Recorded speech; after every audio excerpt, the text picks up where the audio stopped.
Morning. कसे आहात तुम्ही सगळे? सीमाज लाईफमध्ये तुमच्या सगळ्यांचं मनापासून स्वागत करते. आणि इकडे आता उठली, सकाळी सकाळी आवरून घेतलं स्वतःचं, छान अशी देवपूजा करून घेतली आणि त्यानंतर सरळ किचनमध्ये वळली. तर सकाळी देवपूजा करताना तुम्हाला दाखवायचं होतं, पण झालं आहे असं की आता बोर्ड एक्झाम म्हणजे उद्याच आहे आणि एकच दिवस शिल्लक आहे. तर त्यामुळे सकाळी सकाळी आमचा राज जो आहे तर तो अभ्यासासाठी मोबाईल वगैरे घेऊन बसलात आणि मला त्याला डिस्टर्ब करावं असं काही वाटलं नाही. त्यामुळे म्हटलं चला आपलं तर चालणारच आहे. तर इकडे आता किचनकडे वळलेली आहे आणि कमीत कमी वेळेत आपण जास्तीत जास्त कामं कशी करून घ्यायची आणि खूप सारा वेळ आपल्याकडे शिल्लक असतो, मग त्या वेळात आपण आपल्या आवडीची दुसरी कामं करू शकतो. तर आजचा व्लॉग तुम्हाला लक्षात आलाच असेल. तर इकडे आता ना टिफिनची तयारी माझी चाललेली आहे आणि हा जो सावंतवाडीवरनं आणलेला खलबत्ता होता ना लाकडी, तर त्यातच मी आज ना लसूण कुटून घेते भाजीसाठी, मीठ वगैरे घालून. म्हणजे मीठ घातलं ना म्हणजे ते उडत नाही मग इकडे तिकडे लसणाच्या पाकळ्या. तर म्हणून मग कुटून घेतलं आणि छान बारीक पेस्ट झाली. म्हणजे लसूण, आलं हे ह्या गोष्टी छान अशा कुटल्या जातात त्यामध्ये, किंवा वेलची वगैरे असं छोटंसं काहीतरी करायचं असेल तर त्यासाठी आपण ते वापरू शकतो. तर इकडे आता भाजीला फोडणी देते आणि भाजी जरा थोडीच करायची होती, म्हणजे टिफिनपुरताच करायची होती मला. त्यामुळे मग फोडणी देऊन घेतली इकडे आणि आता लागलीच कणिक वगैरे पण करायला घेणार आहे एका बाजूला. तर म्हटलं चला आधी भाजीला फोडणी देऊन घेऊया. आणि एकामागे एक कामं केली ना तर पटकन होतात आपली कामं. म्हणजे सकाळी आपण जर का उठलो ना तर मोबाईल न घेता किंवा मोबाईल बघत बसता आपण काय करतो की सकाळ सकाळी उठल्या उठल्या टायमिंग बघण्यासाठी आपण हातात मोबाईल घेतलेला असतो, पण ते टायमिंग बघण्याच्या नादात आपण कधी स्क्रोल करायला लागून जातो हे आपल्याला कळतच नाही. आणि त्यामुळे मग खूप असा उशीर होतो. तर फक्त टायमिंग बघा आणि बाजूला ठेवा मोबाईल आणि सरळ आपल्या कामांना लागा, तर अगदी पटापट अशी कामं होतील. तर इकडे आता मी चपात्यांचं कणिक पण केलं आहे आणि आता ते छान भिजून गेलं आहे. अर्धा तास आधीच आपण करून ठेवलं ना तर छान भिजतं ते. आणि त्या पण आता लाटून घेणार आहे, म्हणजे मग इकडे सगळं स्वयंपाकाचं आपलं काम आटपून जाणार आहे. आणि मुलांना ना जरा हे खायचं होतं, आप्पे खायचे होते, तर मग त्याची डाळ वगैरे पण तांदूळ मला भिजवायचे होते, तर तेही छान होतात. तर इकडे आता टिफिन बघा माझा रेडी झालेला आहे आणि बाकीचा पसारा आहे तसंच पडलेला आहे. तर टिफिन आधी देऊन टाकते मी, म्हणजे मग काय नाश्त्याला वगैरे त्यांना काय करायचं असेल तर मग ते करून देत असते.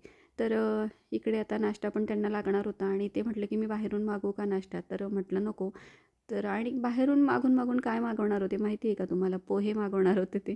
त्यांना म्हटलं पोहे आपण घरात नाही करू शकत का? तर मग मी म्हटलं नको. आणि असे घरात 50 रुपयात तयार होणारे पोहे बाहेरून जर मागवले तर 150 रुपये लागणार होते. तर त्यांना म्हटलं नको, आपण घरीच पोहे करूया. ज्यावेळेस काही ऑप्शन नसतं किंवा आता खूप दिवसांनी आपल्याला काहीतरी वेगळं खायचं आहे त्यावेळेस ठीक आहे बाहेरचं, पण म्हटलं नको. मग ते म्हटले मला पोहे नको, मला उपमा पाहिजे.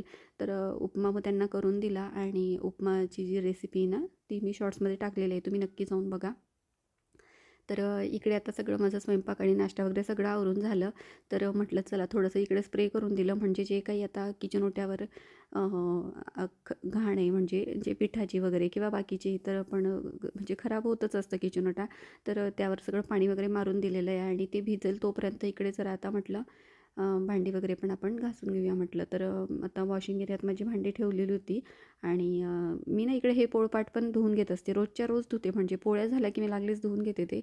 आणि कसं असतं ना की म्हणजे पोळपाट कधी पण पोळ्या झाल्यावर लागलीच धुवून ठेवायचं, हे फार पूर्वीपासून सांगत आले. असं तसंच पोळपाट ठेवायचंच नसतं. तर मी रोजच धुते त्याला आणि मग छान वरती वाळलं की मग ट्रॉलीमध्ये ठेवून द्यायचं. तर इकडे आता मला ना आज म्हणजे आमच्या ज्या मदतनीस ताई आहे ना त्यांचा पण ऐन वेळेला फोन आला, तर की आज येणार नाही आहेत त्या, असं त्यांना त्यांच्या पर्सनल कामासाठी बाहेर जावं लागणार होतं. तर म्हटलं अरे आता मलाच म्हणजे भांडी वगैरे पण आवरायला लागणार आहे, कारण भांडी वगैरेसाठी मी आहेत ताई लावलेल्या आहेत. तर मग त्यांनी असं ऐन वेळेला सांगितलं. आणि आता ताईंना पण मी सांगते की असं ऐन वेळेला प्लीज मला सांगत जाऊ नका तुम्ही, एक दिवस आधी सांगत जा, का मग खूप धांदल होते. कारण मला रातची शाळेत पण जायचं होतं आणि त्यामुळे मग माझी फार गडबड होऊन जाते. आणि माझं कसं असतं ना कामाचं नियोजन असतं, मधला वेळ माझ्या एडिटिंगचा असतो आणि इतर वेळ माझा ब्लॉग शूट करण्याचा असतो. मग त्यामुळे खूप असं त्रास होऊन जातो, खूप जास्त लोड येऊन जातो. आणि मध्ये मध्ये मुलं अजून घरी असले, कारण आता एक्झाम पिरियड आहे तर मध्येच दीदी पण येते 3ला आणि राज पण आता सध्या घरीच होता, एक्झाम सुरू होणार होती म्हणून सुट्ट्या होत्या त्याला. तर असं काही खूप जास्त लोड येतो मग त्यामुळे. आणि मला ना सगळेच कामं अशी परफेक्ट करायची असतात, की सगळं व्यवस्थित क्लीन झाल्यावरच मला समाधान होतं. असं असं नाही की पडू दिलं आहे आणि मग आपलं चाललं आहे काम इतर, असं मला आवडत नाही अजिबात. कारण कधी कोण आपल्याकडे येणार आहे आणि ते मग मला चांगलं वाटत नाही. तर इकडे आता सगळं ते किचन ओटा वगैरे आपण स्प्रे करून ठेवला होता पाण्याचा, तर मस्त भिजून गेला होता आणि छान आता पटापट क्लीन होऊन जाणार आहे. तर इकडे आता सगळं क्लीन करून घेते मी.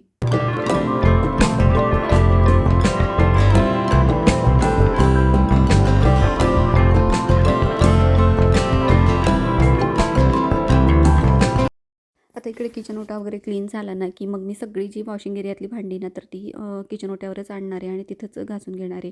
कारण वॉशिंग एरियामध्ये ना मला म्हणजे कॅमेरा पण माझा सेट करता येत नव्हता आणि तिकडे खाली बसून घासायला लागतात. त्यामुळे मग ते काही ॲडजस्ट होतच नव्हतं. म्हटलं चला इकडे घरात आणूया आणि सगळं तिकडे व्यवस्थित घासता येतील मला आणि पटकन होईल म्हटलं उभ्यानेच आपण घासून घेऊया.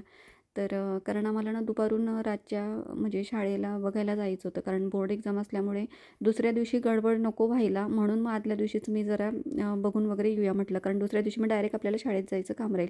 कारण त्याची जी शाळा आहे तर ती त्याला मिळाली नाही. त्याला सेंटर दुसरीकडे आहे आणि थोडंसं आम्ही इथे नवीन असल्या म्हणजे इतर गोष्टी मला तर बऱ्यापैकी माहिती आहेत. पण ह्या शाळा वगैरे मला माहीत नव्हत्या की एक्झॅक्ट कुठे असतं. तर त्यामुळे आम्ही मग मॅप वगैरे लावला दोघांनी आणि शाळेचं नाव टाकलं आणि गेलो. मग शाळा वगैरे बघून आलो आणि नंबर्स वगैरे तर टाकलेले नसतात. ते ऐन वेळेला आपल्याला म्हणजे दुसऱ्या एक्झामच्या दिवशीच आपल्याला दिसतात. त्यामुळे ते काही नव्हतं. फक्त शाळा वगैरे बघून आलो आम्ही आणि मग त्यासाठीच मला जायचं होतं बाहेर. म्हणून मग म्हटलं चला आता पटापट सगळं आवरून घेऊया. आपला व्हिडिओ वगैरे एडिट करून आणि अपलोड करायचा होता मला. ते पण काम होतं. मग त्यामुळे मी लागलीच एकामागे एक काम करून घेत असते आणि रोजच तसं करते मी. आणि असं काही नाही की ताई आल्या नाही म्हणून मग मला ते आवरायला लागणार किंवा खूप असं म्हणजे दीदी म्हटली की आता मग तुला कंटाळा येईल भांडे वगैरे घासायला. म्हटलं तसं काही नाही. मी कुठल्याही म्हणजे गोष्टीची अशी सवय लावून घेत नाही मी. त्यामुळे काय होतं ना, आपण जर का अशी खूप सवय लावून घेतली तर आपल्याला त्रास होतो की अरे मग हे कसं काय होणार, आता कसं काय करणार आणि कंटाळा येतो. आणि आमची आई तर नेहमी आम्हाला म्हणत असायची की अरे कामाला घाबरायचं नसतं बेटा, काम आपल्याला घाबरायला पाहिजे. अशा खूप साऱ्या गोष्टी असायच्या. मग मी ना कुठल्याच गोष्टीची सवय लावून घेत नाही. त्यामुळे मग पटापट तेही घासून घेतले भांडी वगैरे. त्यानंतर मग इकडे हे जे कॉमन बेसिन आहे आमचं इकडचं तर ते पण मग वॉश करून घेतलं, सगळं व्यवस्थित धुवून घेतलं आणि माझ्याकडे कोलीन वगैरे आहे त्याच्याने मिरर वगैरे पण साफ करून घेतला. आणि आता जे टूल दाखवलं ना तुम्हाला ते खूप युजफुल आहे, छान आहे. आणि एका बाजूला असा स्पंज एका बाजूला वायपर आहे. त्याने छान असा मिरर साफ होऊन जातो. आणि हे कसं रोजच्या रोज साफ करायला लागतं की बरं नाही वाटत. ते आपण कसं जे अटॅच बाथरूम आहेत त्यांच्यामधलं आपण एक दिवस आड केलं तरी चालतं. पण हे जरा रोजच्या रोज साफ करायला लागतं आणि ते क्लीन करून घेतलं. त्यानंतर इकडे हे प्लांट वगैरे ठेवले ते पण धुवून घेतलं आणि सगळं क्लीन केल्यानंतर मग छान वाटतं ना, फ्रेश वाटतं की अरे आजचा दिवस छान गेला आहे, मस्त सगळं घर आवरून झालं आहे. रोज आपण या कामांची सवय करून घेतली ना आपल्याला अजिबात कंटाळा येत नाही आणि हार्डली 2 ते 3 तासांची ही कामं असतात. जर हे सगळं आपण डीप क्लीन करून घेतलं तर रोजच्या रोज. तर त्यामुळे ना असं म्हणजे कंटिन्यू आपण केलं ना एकामागे एक कामं तर कधीच आपल्याला कंटाळा येत नाही आणि आपल्या दिवसाची सुरुवात किंवा दिवसाचं ते रोजचं आपला जॉबच आहे असं समजून आपण करा की हे आपल्याला करायचंच आहे.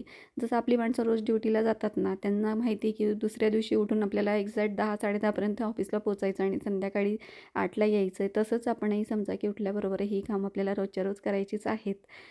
तर इकडे आता बघा सगळं आवरून झालेलं आहे आणि मस्त डेटॉलने वगैरे हात धुवून घेतले मी आता. आणि हो आता कसं आहे ना की आपण आता मग माझा वेळ असतो, माझं मी सगळं आवरत असते आणि सकाळपासून बांधून ठेवलेला तो आंबाड्यानंतर मग येऊन मी मस्त फ्रेश होते. थोडासा लाईट मेकअप करते आणि मग मस्त फ्रेश वाटतं आपल्याला. त्यानंतर मग चेंज वगैरे करून मग मला रातच्या शाळेत पण जायचं आहे. तर आता इकडे केस वगैरे करून घेते मी आणि आवरते.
तर इकडे आवरून वगैरे घेतलं आता आणि मला मध्येच पडण्याचा आवाज आला काहीतरी खिडकीत. तर कबुतरांनी ना माझं जे चिमणीचं शोपीस होतं ते खाली पाडलेलं होतं आणि म्हटलं अरे ते बरं झालं तुटलं वगैरे नाही.